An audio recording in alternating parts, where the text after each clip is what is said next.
সকলকে জানাই শুভ রথযাত্রা। রথের দিনকে কোথায় ঘুরতে গেছিলাম সেটাই আমি এই মিনি ভ্লগে তোমাদের সাথে শেয়ার করব।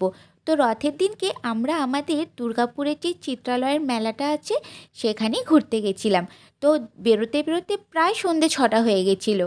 তাই দেরি না করে একদম সোজা চলে যাচ্ছিলাম হচ্ছে রথের মেলার দিকে। যাওয়ার সময় যে জায়গাটা দিয়ে পেরোলাম গান্ধী মোড়, ওইখানে হচ্ছে আমাদের দুর্গাপুরের সার্কাস। তো সেখানেই সার্কাসের জিনিসটা দেখতে দেখতে প্রায় অনেকটা রাস্তায় আমরা চলে এসেছিলাম, আর কিছুটা দূর এগোলেই আমরা পৌঁছে যাব হচ্ছে চিত্রালয়ের মেলা ময়দানের দিকে। তো যেতে যেতে রাস্তায় এখানে এই জায়গার ভিডিওটা করছিলাম আর তোমাদেরকে দেখাবো বলে যে দেখো রথের প্রথম দিনকে কত ভিড়।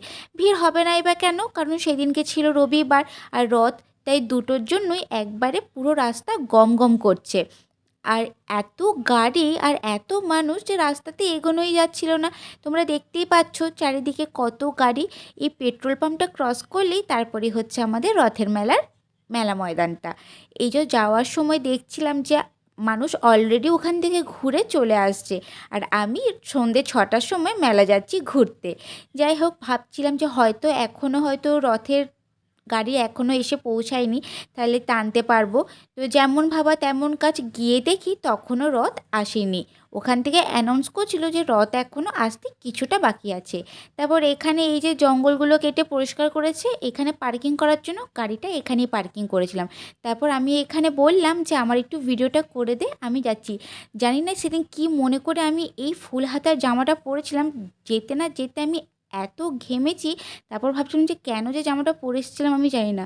ফুল হাতা জামা পরতে ভালো লাগে সেই জন্যই পরে গেছিলাম, কিন্তু পরে গিয়ে যা পস্তেছি সেটা আমিই জানি।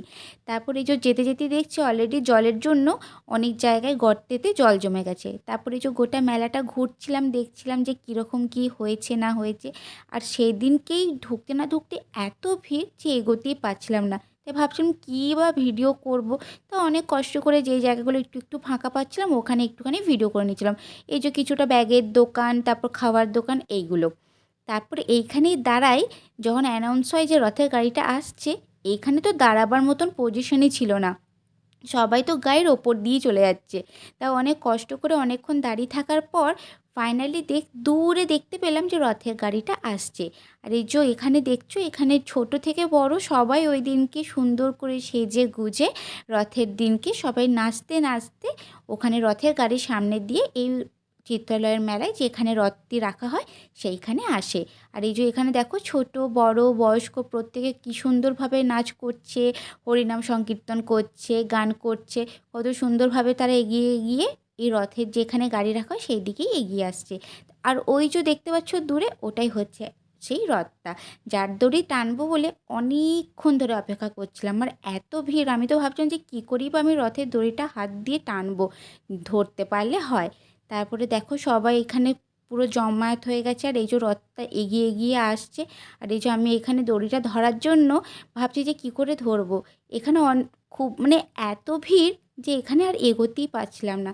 তাও খুবই কষ্ট করে হলেও একটুখানি আমি রথের দড়িটা ছুঁতে পেরেছিলাম, আর একটুখানি টানতেও পেরেছিলাম। তাই তাড়াতাড়ি করে আমি রথের দড়িটা একটুখানি ফাঁক দিয়ে এগিয়ে গিয়ে রথের দড়িটা ধরে ফেলেছিলাম।